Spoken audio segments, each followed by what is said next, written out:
insurance companies, documents concerning the new YouGov poll. It's a one-pager. The YouGov poll release itself, the SMART Act white paper, the Repair Act white paper, the Vehicle Suppliers Association documents, and the attached documents in a compilation of letters in opposition to the announced MOU for groups representing more than 200,000 repair shops of the ASA, ASA representing 1,000 shops total, be placed in the record, and a survey that demonstrates strong support for federal vehicle right to repair legislation be placed in the record. Without objection, it's all in. We now go to the gentlelady, Ms. Lee, for her questioning. Thank you, Mr. Chairman, for hosting this important hearing today and for your leadership on this issue. I am proud to join with you in this subject. And I'd like to begin with returning to you, Professor Perzanowski, on this question. Obviously, one of our concerns is the rising cost of repairs when coupled with the rising cost of vehicles, how this affects consumers. And I'd like for you to talk with us about the effect that you anticipate passage of the SMART Act might have on insurance rates for consumers, and whether it is something we should anticipate a decrease in rates, lower costs as parts and repairs become more accessible for consumers. Thank you so much for the question. So I think if we see passage of the SMART Act, we can anticipate significant reductions in the expenses associated with auto collision repairs.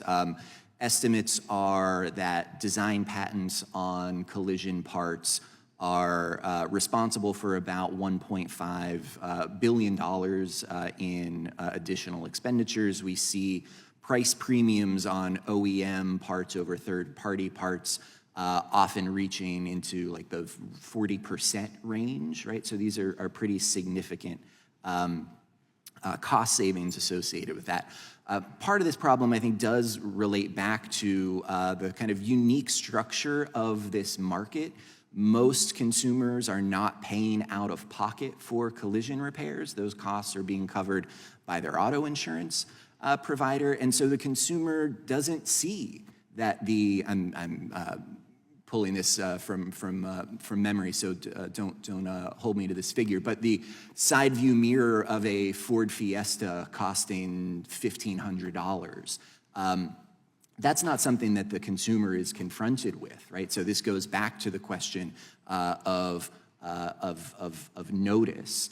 Do consumers know when they buy that vehicle that the repairs are going to be that expensive? I think in most cases they don't. And so I think the SMART Act is a very targeted solution to this problem.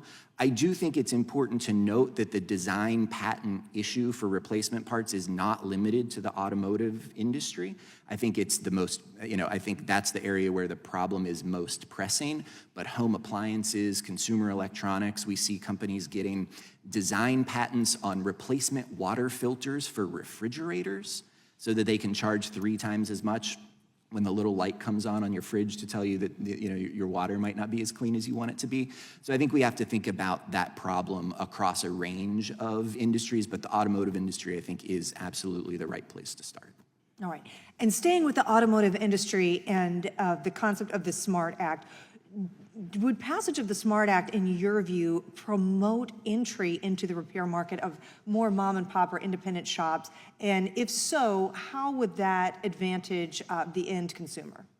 So I think in an environment where consumers are facing lower costs for repairs, and fewer vehicles are being totaled, right? One of the byproducts here of the high prices of these replacement parts is more and more vehicles are being totaled. So we would see more opportunity for competition in those marketplaces. And generally, right, we rely on this principle that the more competition we see, the lower prices are going to be and the higher quality is going to be. And so I think that's beneficial. And Mr. Roberts, you look like you had something to add there. No, not really. I mean, I think that what Aaron said is correct, which is, one of the key goals of right to repair legislation is to promote a vibrant ecosystem of service and repair. I mean, one point I would just make is that with the Internet of Things, right, we are facing a crisis in the very near future as manufacturers of everything from home appliances to personal electronics to equipment. As those products age and those manufacturers walk away from their responsibility to maintain them. So we're no longer supporting the software. We're no longer issuing security updates. Who will step in to maintain those devices? Keep them secure, keep them operating, right? The manufacturers walked away. Do we just get rid of them? No, because the equipment still works perfectly. We're going to need a market-based response to that. We're going to need small businesses to step up and say, hey, I'll keep that Samsung dishwasher working for another 20 years. That's a huge economic opportunity for this country, but we cannot do it in the existing system because of the types of restrictions that we're talking about. And so this is really about enabling a secure future in which when you buy a dishwasher with a 20-year lifespan or 25-year lifespan, it's going to last that 25 years, not the 5 to 6 years that the manufacturer has decided, that's how long we want to support the software for. And there are cybersecurity implications for that as well, obviously. Thank you, Mr. Chairman. I yield back. I thank the gentlelady. We now go to the gentlelady, Ms. Dean. Thank you, Mr. Chairman, and I thank the ranking member and